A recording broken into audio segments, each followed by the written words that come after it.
हम फूल हैं हंसना हमारा काम है, सूरजमुखी जूही चमेली नाम है।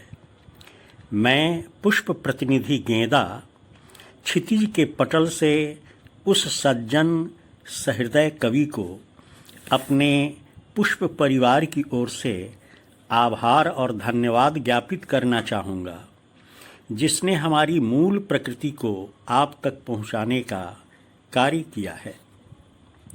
पुष्प, सुमन, प्रसून, मंजरी, कुसुम, पुहुप आदि हमारे और कई नाम हैं। हमें सुनने में आया है कि पश्चिम चंपारण के डॉक्टर संजय, डॉक्टर विनय और अनुपम नाम के उत्साही युवा विद्वान साहित्यकार किसी साहित्यिक सांस्कृतिक संस्था क्षितिज के माध्यम से बहुतों का साहित्योद्धार कर रहे हैं। इस बार वे हमारी ही प्रजाति फूल को अपने विमर्श का विषय बना रहे हैं। ऐसे में उस परिचर्चा में हमारा प्रतिनिधित्व अनिवार्य लगता है। सो मुझे अपने परिवार की ओर से इस विमर्श में सम्मिलित होकर अपनी विस्तृत जानकारी क्षितिज के पटल पर उपलब्ध कराने को अधिकृत किया गया है।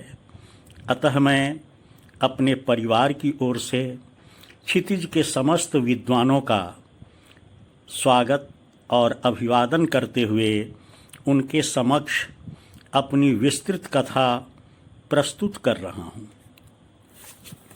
मित्रों, मुझे नहीं मालूम कि मेरे परिवार का अस्तित्व इस धरती पर कब से है। हमारा कौन सदस्य ज्येष्ठ है और कौन कनिष्ठ, यह भी मैं नहीं बता सकता। लेकिन एक बात सुनिश्चित है कि इस धरती पर हमारे परिवार का उद्गम और आगमन मनुष्य से भी पुराना अवश्य है। जब मनुष्य ने इस धरा पर आंखें खोली थीं तो उसे हमारा परिवार दिखाई पड़ा था। अथर्ववेद के रचयिता ने अपनी संपूर्ण रचना में मेरे ही परिवार के गुण और उपयोगिता का विवेचन किया है और इसके प्रति विशिष्ट काव्योक्ति प्रकट की है। देवस्य पश्य काव्यम न ममार न जिर्यति। अतः हमारी प्राचीनता और उपयोगिता पर कोई शंका नहीं होनी चाहिए। हमारे परिवार के सदस्यों की कुल संख्या कितनी है, यह भी निश्चयात्मक रूप से कही नहीं जा सकती। हमारे परिवार की जानकारी में रुचि रखने वाले कुछ वैज्ञानिक वनस्पति शास्त्री यह संख्या 4.5 करोड़ के आसपास बताते हैं, लेकिन इससे पूरी तरह सहमत होना संभव नहीं है। उनकी सूची में तो केवल वही सदस्य दर्ज होंगे जिनसे उनकी मुलाकात हुई होगी, शेष तो सूची से बाहर ही होंगे। खैर, इस देह गणना से बाहर निकलकर हम कुछ अन्य बातें करें जो हमारे होने की सार्थकता से जुड़ती है। हमारे परिवार में छोटे से लेकर विशालकाय सदस्य तक विद्यमान हैं। जो छोटे हैं वे प्रायः लोगों की दृष्टि में नहीं आते, लेकिन उनकी उपयोगिता में कोई कमी नहीं है। वे जीवों, विशेषकर मनुष्य को अपनी विशिष्ट गंध से मुग्ध कर देते हैं। इनके विपरीत हमारे परिवार में एक एमोर्फोफैलस टाइटेनम नाम का फूल भी है, जो अपने आप में बेमिसाल है। यह 9 साल बाद खिलता है और 48 घंटों बाद ही मुरझा जाता है।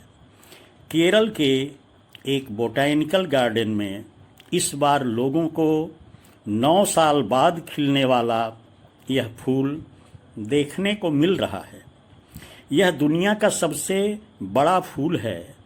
इसे रैफ्लेसिया भी कहा जाता है। यह 8 मीटर तक की लंबाई वाला फूल दक्षिण पूर्वी एशिया के जंगलों में पाया जाता है।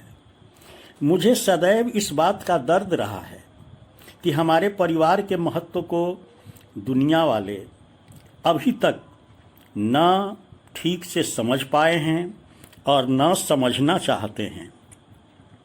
हम पूरी सृष्टि का भरण पोषण करते हैं, हम जीव जगत को स्वस्थ और निरोग रखते हैं, लेकिन पता नहीं क्यों लोग हमारे प्रति अपनी सोच बदल ही नहीं पा रहे हैं। हमें पूजन सामग्री, प्रेमोपहार और सजावट की वस्तु सूची से बाहर निकाल ही नहीं पा रहे हैं। संपूर्ण अथर्ववेद हमारा ही गुणगान कर रहा है, लेकिन आज के मनुष्य की दृष्टि ही कुछ और हो गई है। तो चलिए मैं ही अपने मुँह मियाँ मिट्ठू बन जाऊं। हम रूप, रंग, रस और सौंदर्य के आगार हैं। हम हर चेहरे पर खुशी और आँखों में चमक बांटने वाले चमत्कार हैं। हम हृदय जलधि में आनंद उत्पन्न करने वाले ज्वार हैं। हम विधाता की ओर से सृष्टि को प्रदत्त अनुपम उपहार हैं।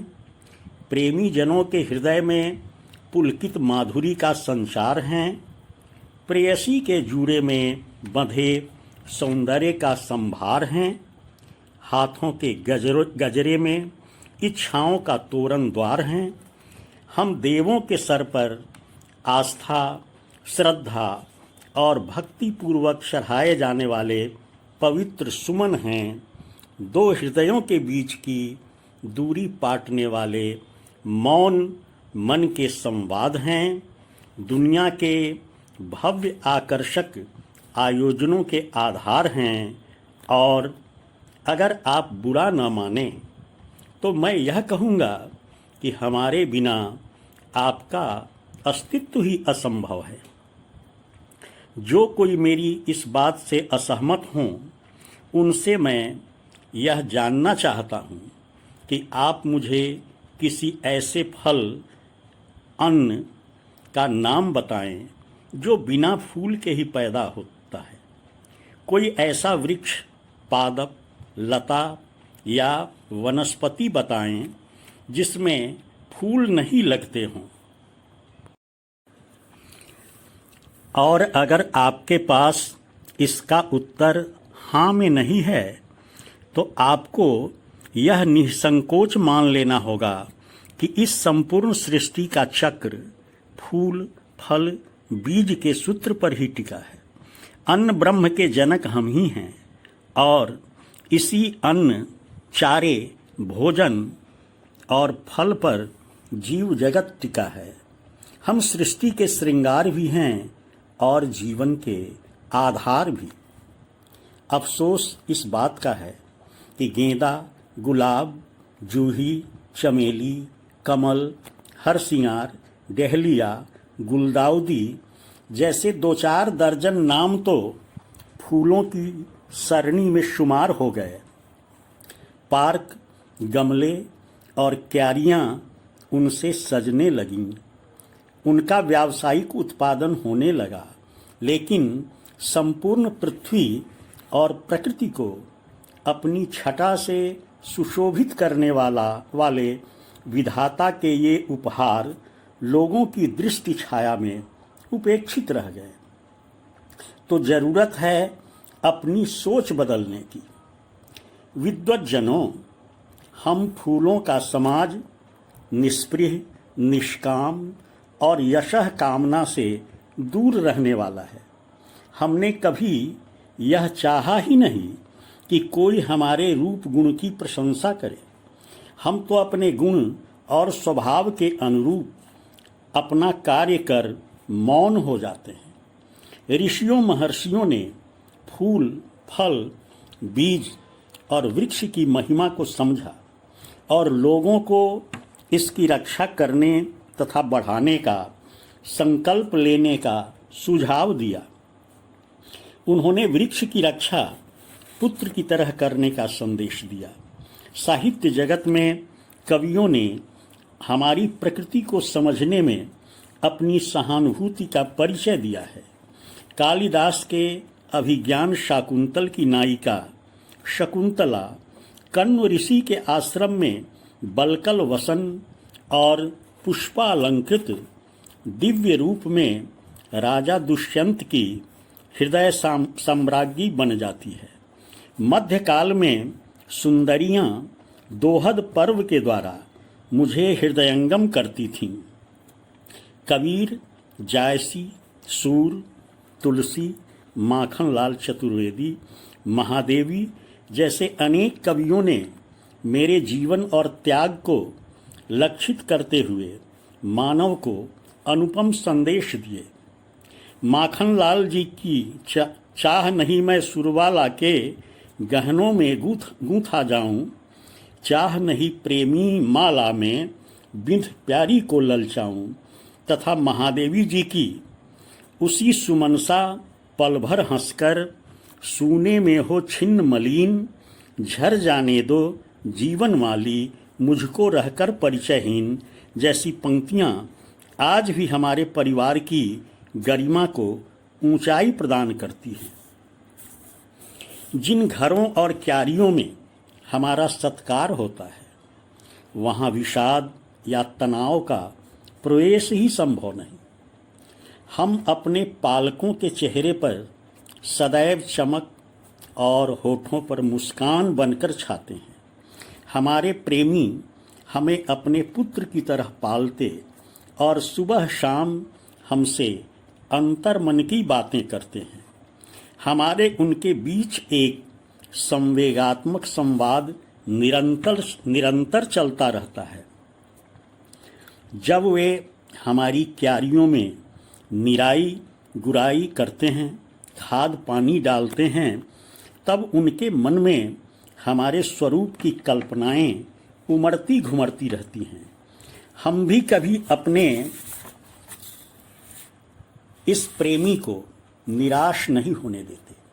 हमारे प्रेमी कभी भी हमें शारीरिक क्षति नहीं पहुंचाते। उनकी आंखों के सामने हमारा बना रहना ही उनके लिए आनंद का स्रोत होता है।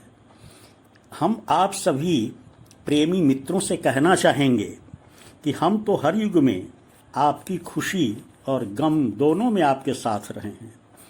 अगर आप थोड़ा उदार बनकर रहेंगे, हमें अपनी संवेदना का विषय बनाकर रखेंगे, तो हम आपकी झोली को कभी भी आह्लाद और खुशियों से खाली नहीं रहने देंगे। आपका जीवन धन धान्य से परिपूर्ण रहेगा। हमारा आपका संबंध नर नारायण की तरह रहा है। अगर आप हमारे सर्जक हैं तो हम आपके प्राण वायु हैं। उर्दू के शायर परवीन शाकिर की ये पंक्तियाँ मुझे बेहद पसंद हैं। वो तो खुशबू है हवाओं में बिखर जाएगा, मसला फूल का है फूल किधर जाएगा। अंत में आप सुधीजनों से विदा लेने के साथ मैं यही कहना चाहूँगा कि मैं विधाता का अनुपम वरदान भी हूँ और सृष्टि के आदि से अंत तक आपके साथ चलने वाला सर्वोत्तम अवदान भी। राष्ट्रकवि दिनकर की उर्वशी की नायिका का आत्म परिचय मेरा ही परिचय लगता है। कब था ऐसा समय कि जब मेरा अस्तित्व नहीं था, कब आएगा वह भविष्य जिस दिन मैं नहीं रहूँगा। कहूँ कौन सी बात और रहने दूँ कथा कहाँ की। मेरा तो इतिहास प्रकृति की पूरी प्राण कथा है, उसी भांति निस्सीम असीमित जैसे स्वयं प्रकृति है। फूलों की आत्मकथा का सफ़र यहीं समाप्त होता है। क्षितिज के विद्वान मित्रों का जीवन फूलों की तरह हमेशा हंसता और महमहाता रहे। कोटिशः आभार एवं धन्यवाद।